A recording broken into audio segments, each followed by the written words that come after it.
আসসালামু আলাইকুম, আমি নোমান হাসান। আপনারা ইতিমধ্যে জানেন যে আমার একটা প্র্যাঙ্ক ভিডিওর জন্য আমার আঙ্কেলের একটা অ্যাক্সিডেন্ট হয়ে গেছে।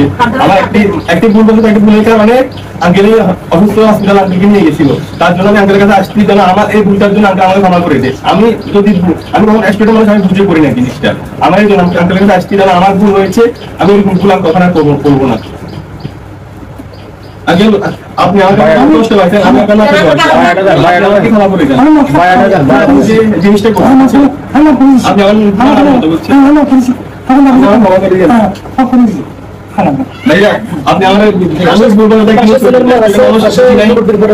না বুঝে করছি, আমি অন্যজন থেকে দেখে একটা উৎসাহ পাই দিলাম, এই জন্য ভুল বছর এটা করে ফেলছি। আমি আমার কারণে অন্যজনের ক্ষতি আমি এটা কখনোই চাইবো না।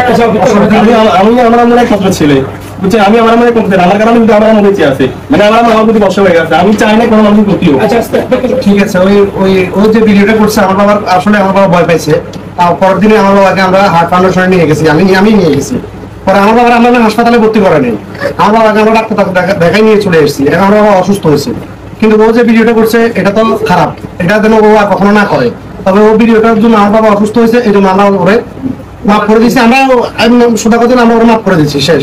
না না, আমার কারণে যেহেতু এরকম মানুষের ক্ষতি হয়েছে, আপনি অসুস্থ হয়েছেন, আমি এরকম ঝুঁকিপূর্ণ ভিডিও কখনো কারোর সাথে করবো না। আমি এরকম প্র্যাঙ্ক ভিডিও আমি ছেড়ে দিব, আমি এরকম ভিডিও কখনো করবো না।